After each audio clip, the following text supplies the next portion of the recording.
Nous a rejoint pour la revue de presse internationale. Bonjour Axel. Bonjour. Et pour ne pas changer, Donald Trump en prend pour son grade dans la presse anglo-saxonne. Et après sa large victoire aux primaires du Super Tuesday, la vie indépendante titre The Heir Apparent, un jeu de mots qui marche en anglais, beaucoup moins en français. Alors Heir Apparent, H-E-I-R veut dire l'héritier, car c'est Trump qui est en passe d'obtenir l'investiture républicaine pour la présidentielle de novembre. Mais Heir Apparent, H-A-I-R veut dire aussi sa chevelure apparente. Et vous le savez, Trump est souvent critiqué, moqué pour sa couleur de cheveux jaune délavé avec sa mèche rebelle, même si là, en l'occurrence, elle est bien fixée sur son crâne. Plus sérieusement, Vie Indépendante indique que le milliardaire américain fait maintenant face à son ennemi le plus difficile à combattre, l'établissement américain, républicain, la classe politique traditionnelle, qui déteste Trump, et encore plus quand il fait la course en tête. Alors, est-ce qu'il peut être président en novembre? USA Today répond en français, mais non,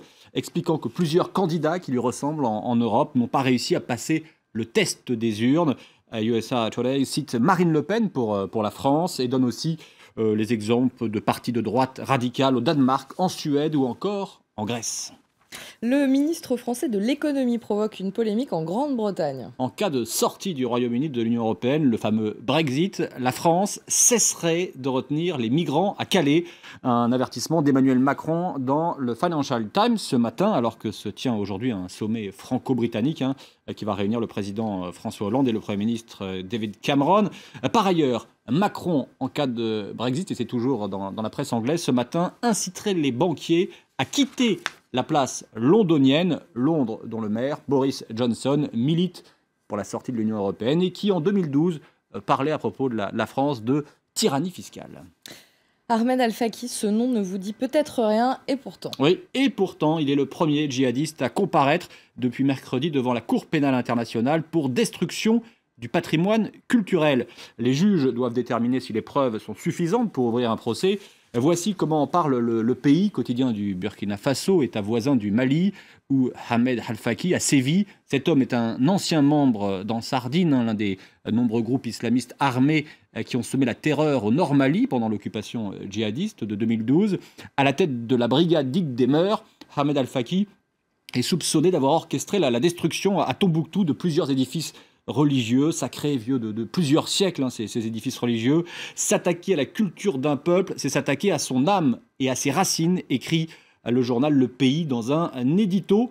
Mais peut-on qualifier la destruction de monuments du patrimoine mondial de crime? Eh bien, je vous invite à lire La Croix, qui propose un débat fort intéressant sur le sujet ce matin. Et l'autre débat, autre polémique en vue. Oui, avec cette plainte de la Suisse contre une centrale nucléaire française, le canton de Genève, frontalier avec la France, a porté plainte au pénal contre X concernant la centrale du budget pour mise en danger d'autrui et pollution des eaux. Comme l'écrit la Tribune de Genève, la Suisse s'agite à nouveau autour de l'atome, mise en service en 1972. La centrale, l'une des plus anciennes de France, a connu au fil des ans différents problèmes qui ont alerté les autorités genevoises.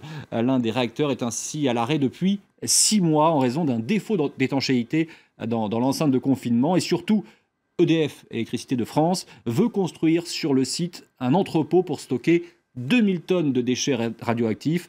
Le canton de Genève et la ville n'en veulent pas. Et à noter que l'avocat des Suisses est une Française, ancienne députée européenne, l'écologiste Corinne Lepage. Et puis, toujours, et pour terminer, dans la Tribune de Genève, n'hésitez pas à aller surfer sur le site du Quotidien qui propose une série intitulée Genève, ville d'espions. C'est ici qu'Edward Snowden a écouté sur le toit de la mission américaine, à quelques encablures du Palais des Nations, le murmure diplomatique du monde, probablement pour le compte du F6 en anglais, une agence hybride de la fameuse CIA et de l'indiscrète NSA, écrit à la Tribune de Genève. Ici encore que 2 hôtels abritant les négociations sur le nucléaire iranien ont été espionnés cette année.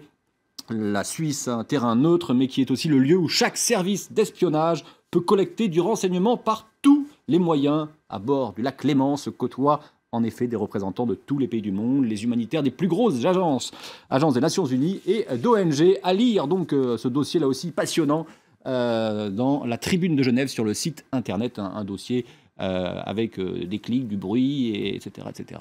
Merci beaucoup, Axel, pour cette Et vous avez un micro, je crois, qui vous écoute. Ah bah écoutez, peut-être, on ne sait jamais ce qui se passe. On écoutait beaucoup ici, on a des micros partout. Restez avec nous, on se retrouve tout de suite pour la suite de Paris Direct.